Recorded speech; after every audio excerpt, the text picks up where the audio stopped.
on 14th. I think even Ram Leela was released on 14th or 15th, if I'm not mistaken. So the festivals of India belong to the Khans. Can we say November is the month of Ranveer Singh? I knew this was the question. I knew it. I just told him. You're very smart, Pariniti. सवाल से पहले जवाब I'm क्यों नहीं just दे दिया enjoying Parineeti? this. I'm just enjoying this very much. Parineeti कई दफा सवाल से पहले जवाब दे देती हैं. Absolutely. एक दफा मैं सुबह सुबह इनसे मुलाकात हुई. पहले जर्नलिस्ट भी आ रही थी ना, तो इसलिए वो एक दफा सुबह हम सेट पे आए, मैंने तो मेरी परिणीति से मुलाकात हुई तो कहती मैंने ऑमलेट खाया था. मैंने कहा तुम्हें कैसे पता चला कि पूछ लगा तुमने नाश्ते में क्या खाया था? तो ये परिणीति को पहले पता होता है ये क्या है. Ranveer, answer please. No, yeah. I mean, I have no say in when my movies release. I just do my work as an artist and leave it to the producers to decide the release date and whatnot. It's just a mere coincidence that it's releasing around the same time when Ram Leela released, and I hope it proves lucky, just as it did for Ram Leela. So yeah, there is nothing like that. You know, you had also created a record of sorts, with the longest kiss ever with Deepika in Ram Leela. The record has apparently been broken by Sushant Singh in one of his upcoming movies. Are you happy that he has broken your record, and would you like to reclaim it again? Do it here or what? No. We wouldn't mind. No. I hope moving forward in my career, I can break box office records instead, and not these type of records. I'm very happy for my contemporaries, and I really look forward to the wonderful work they're doing. So I'm looking forward to the scene that you're referring to. One of my favorite directors, Mr. Dibakar Banerjee, has directed it. I'm looking forward to that installment in the slate of Yash Raj films. Okay, so the next one's for all of you, whoever wants to can answer, or all of you can answer.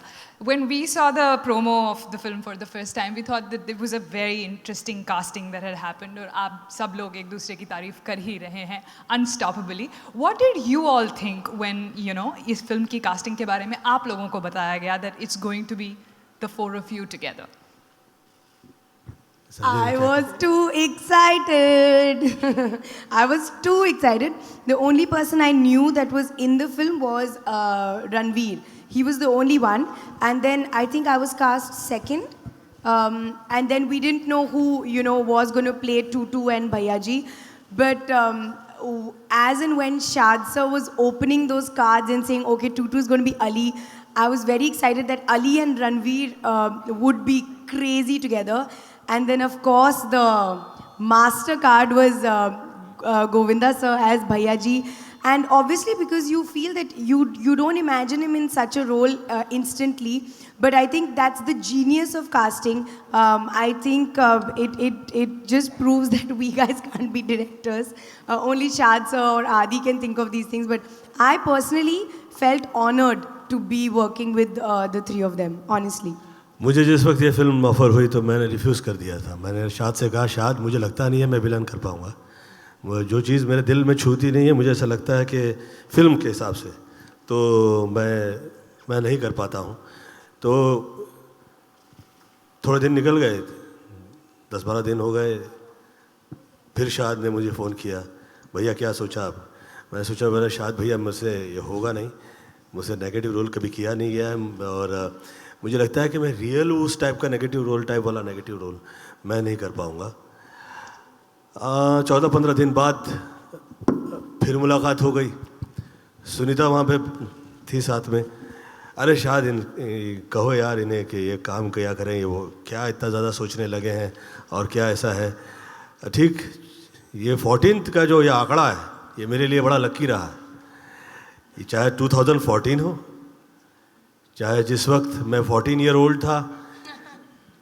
Mummy ने मेरे कहा कि गोविंद तुझे ये सब पूरा घर परिवार तुम ही संभालोगे. I was hardly 14. तो मैंने कहा कि आपको ऐसा लगता है कि मैं ये सब संपूर्ण घर परिवार संभालोगे? मम्मी ने कहा कि हाँ, जिस वक्त तुम 21 के हो जाओगे, 14 से लेकर 21, मैं जो कह रही हूँ वो सब तुम पूजा प्रार्थना धर्म वो सब करते जाओ. और उस वक्त सोचा भी नहीं था कि मैं फिल्म लाइन में आऊँगा. फिर जिस वक्त 2014 आया, 3-4 साल फिल्में रिलीज़ नहीं हुई थी, फिर 14 आया, फिर निकल पड़ी. तो यही होता है मेरे साथ ऐसा रहा है. Exactly on the 14th day of when Shad contacted me for this film, I said yes. और जिस फिल्म में ज़्यादा सोचा नहीं गया हो, इत्तेफाक ही ऐसे कमाल होते गए हों कि वो जैसे कि उसकी कहीं पूर्व रचना की गई हो। तो उसके बेस में कहीं मुझे लगता है कि ईमान होता है या ईमानदारी के साथ वो काम लिखा होता है कि वैसे ही होगा, ऐसा मुझे लगा। क्योंकि बहुत ज़्यादा सब्जेक्ट तो डिस्कस नहीं मैंने तो नहीं किया है, समहाउ मैं तो वैसे ही पहुंच गया वहाँ पे, नहा धो के शूटिंग पे लग गए और वो होता गया कमाल। अभी जिस वक्त मैं ये गाने देख रहा था, मैंने इससे पहले देखे नहीं थे, तो मुझे ऐसा लगा कि भैया ये कमाल है, ये सब हर चीज़ इसकी जो वर्क कर रही है। मैंने इन लोगों का रोमांटिक गाना देखा, अब देखा, उससे पहले देखा नहीं था। अरे यार क्या कर रहे हैं ये लोग, मुझे शक हो गया दोनों पे। Too good. ऐसा आप लोगों को लग रहा होगा कि हम लोग आर्टिस्ट हैं तो बड़ा प्रेम है तो तारीफ तो होगी ही, but the fact is that कि जिस वक्त अच्छा नहीं लगता है तो हम लोग कह देते हैं कि भैया हाँ जी ऐसा हो गया, ईश्वर से प्रार्थना है कि अच्छा होगा। इसमें तो लग रहा है यार कमाल है। तो आई थिंक शाद has done it. Ranveer, hi, Jyoti from pink villa. यहाँ सामने। रणवीर, गोविंदा जी ने आपकी काफ़ी तारीफ की, डांस की, आप खुद अच्छे डांसर हैं, तो क्या आप मानते हैं आप इस लायक हैं कि गोविंदा जी के लेवल तक डांसिंग के पहुँच पाएँ? खुद आप क्या महसूस करते हैं? क्या आपको क्या लगता है यार? जिसको देख के मैंने सोचा मैं एक्टर बनूंगा, उसके मतलब मैं एक स्टेज पे बैठा हूँ, वो उसमें अपने आप में बहुत बड़ी बात है। The fact that I got to do a film with him, वो बहुत बड़ी बात है। मतलब I have learned everything from him. आप मानेंगे नहीं इस हद तक, मतलब जैसे कि पहले के कहा, मुझसे बड़ा बेशरम आपका कोई फैन है ही नहीं। जो क्लेम करते हैं वो भी नहीं है। मुझे लगता है कि ये लोग फैन के बियॉन्ड है मेरे साथ, ये आप मानेंगे नहीं, बहुत ज़्यादा इज्जत है। जब हमने नया घर लिया और मैं कई सालों से मम्मी को बोल रहा था जब नया घर लेंगे ना तो राजा बाबू में जैसे राजा बाबू के हैट्स और सनग्लासेस और नेकलेसेस जैसे लगाए थे और उनकी उंगली ऐसे जाती थी टक टक टक टक टक ये वाला, टक टक टक टक टक टक ये वाला, वैसे मैं अपने कमरे में बनाऊंगा। और वाकई ऐसा ही हुआ है, आज तक मेरे घर में हैट्स और सनग्लासेस ऐसे ही राजा बाबू की तरह लाइंड अप है। समझते नहीं है यार। रणवीर वो गाना सुना दी, गाना सुना जी खुद चौंक जाते हैं। मैं जब भी बोलता हूँ वो याद है आपने वो स्टेप किया था, या वो डायलॉग याद दिलाता हूँ, या वो यार तुझे सब याद है, यार तुझे सब याद है, तुझे सब याद है, ये खुद चौंक हो जाते हैं, उनको खुद याद नहीं है। गाना सुना दीजिए ना राजा बाबू का। हाँ जी। पक चिक पक राजा बाबू, चल गया कोई जादू, ना रहा दिल पे काबू, क्या कर गई हसीना। हे पक चिक पक राजा बाबू, चल गया कोई क्या जादू। कर रहे हो, कितना कर रहे हो? Don't get us ऐसा नहीं यार, started. We'll नहीं, only sing Govinda sir's songs. जैसे कि रणवीर बार बार बोल रहे हैं कि उन्होंने सारी इंस्पिरेशन आपसे ली है, डांस तो ये मैच करते ही हैं आपसे। जब आप लोग सेट पे साथ काम कर रहे थे तो उनकी ऐसी कौन सी और क्वालिटीज़ हैं जो आपको लगती हैं कि आप जैसी हैं? मैं सच कह रहा हूँ, और हार्डवर्क का, मेहनत का पर्याय नहीं है। आप जिस वक्त हार्डवर्क कर रहे होते हैं उसका पर्याय ही नहीं है। आप उससे निकलेंगे तो ही आप वो हो पाएंगे जो आप चाह रहे हो कि मैं ये बनना चाहता हूँ। तो हार्डवर्क करते हैं। अब तो समय तो जिस वक्त आएगा उस वक्त आएगा, आमद जिस वक्त आएगी उस वक्त आएगी। वक्त तो वैसे ही होगा जैसे भाग्य में लिख दिया गया है, परंतु वो हार्डवर्क करते हैं बहुत ज़्यादा, ये बड़ा कमाल है।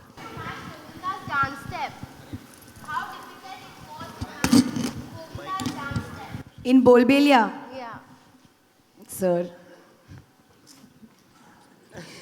सर एक्चुअली अपना पार्ट शूट कर चुके थे। ऑब्वियसली हम फिजिकली एक फ्रेम में नहीं है, क्योंकि बोलबेलिया is the distinction of two worlds, my world and Govinda sir's world, and Ranveer is with me and Ali is with Govinda sir. तो ऑब्वियसली ये लोग शूट कर चुके थे एंड जब तक मेरी बारी आई, जिसको आई थिंक 1 महीना गुजर चुका था, तो सब मुझे बहुत प्रेशर्स दे रहे थे, सारे एडीज़ और पूरा क्रू मुझे आके बोलते मैम आपको अच्छे से करना पड़ेगा, चीची भैया ने फोड़ दिया है, चीची भैया ने बहुत अच्छा किया है। तो मैं बहुत, आई स्वेयर टू गॉड, मैं ज़िंदगी में अभी तक किसी चीज़ के लिए इतनी नर्वस नहीं थी। इवन तो मैं एक फ्रेम में नहीं थी, बट मुझे पता था कि अगर मैंने अच्छे से नहीं किया तो लोग मुझे बहुत गालियाँ देंगे। तो मैंने इतनी रिहर्सल्स की बोलबेलिया के लिए, और मैं गणेश मास्टर जी के मतलब हर वर्ड को ध्यान से सुनती थी कि वो जो भी बोल रहे हैं I was doing it. So I hope that it's come out well. इन्होंने थैंकफुली बोल दिया कि तुमने ठीक किया है, तो अब मैं सोचूं कि मैं बाकियों की एक्सेप्टेंस को इग्नोर करूं. गोविंदा सर ने हाँ बोल दिया, ठीक है. Same question for you too. इनके स्टेप्स को मैच करना गोविंदा सर के. मुझे याद है जब छत पे वो शूट कर रहे थे ना, वो वाला किल दिल का तो इन्होंने कहा कि अली साथ में थोड़ा सर भी मार. तो मैंने सर मारा तो वो समझ आ गई सर में बात सारी. वो एक स्टेप में तो बड़ा कुछ जैसे पहले कहा कि इनको मैच तो नहीं किया जा सकता, लेकिन हमने कोशिश की in our own right and it was a lot of fun working with him. Sir, अभी थोड़ी देर पहले आपने कहा था कि आपको रणवीर और दीपिका की फिल्म साथ में पसंद आई थी यहाँ. तो मुझे बताइए कैसी लगती है जोड़ी आपको, रणवीर और दीपिका की ऑन स्क्रीन? क्या इस पिक्चर की हीरोइन मैं हूँ. क्या क्या क्या? थोड़ी देर पहले आपने रणवीर और दीपिका की जोड़ी की तारीफ की थी. जी. आई एम श्योर फिल्म देखी होगी, या कैसे क्या कहना चाहेंगे दोनों की जोड़ी कैसी लगती है? उस फिल्म में अभी मेरा इंटरेस्ट नहीं है. इन लोगों ने क्या किस किया है और कैसे किस किया है वो मैं देखना चाहता हूँ. कमाल कर दिया सर हमने, कमाल. वो मैं देखना चाहता हूँ कि है क्या भैया, क्या किया है तुम लोगों ने. दिल के करीब किल दिल का कौन सा गाना है? किल दिल के का हर गाना जो है कमाल है. और मुझे ऐसा लगता है कि देखिए उस शाद ने जिस तरह से सोचने के बाद फिल्म बनाई है, तो बहुत ज़्यादा सोचने के बाद वर्क किया है. तो वो हर वर्क जो है थोड़ा समय लगा रहा है, लेकिन आप फिल्म देखें तो आपको ऐसा लगता है कि यार ये उसकी जगह कमाल है, वो गाना कमाल है, वो गाना कमाल है, वो गाना कमाल. तो यू कैन नॉट से लाइक दैट. अभी जैसे इन्होंने रोमांटिक गाना किया था, वो देखा नहीं था. जिस वक्त मैंने देखा, अरे ये बहुत सोचने के बाद वर्क हुआ है, तो नज़र आता है. रणवीर, मेरा लास्ट सवाल है आपसे. आप मैंने देखा है कि पूरे प्रेस कॉन्फ्रेंस के दौरान आप बार बार एक ही वर्ड बोल रहे हैं, मैं बहुत बेशर्म हूँ, बहुत बेशर्म हूँ. आपको क्या लगता है कि बॉलीवुड में अब तक जब भी बेशर्म का वर्ड जब लोग सुनते थे तो रणबीर कपूर का उनकी याद आती थी, तो आपको क्या लगता है आप उनसे ज़्यादा बेशर्म हैं? जी, मैं तो पता नहीं पैदाइशी बेशर्म हूँ, मुझे औरों का नहीं पता, लेकिन मैं पैदाइशी बेशर्म हूँ. और मैं क्या करूँ, अब वो कीड़ा है मेरे में, सुलेमानी काटते रहता है और मैं चीज़ें करते रहता हूँ.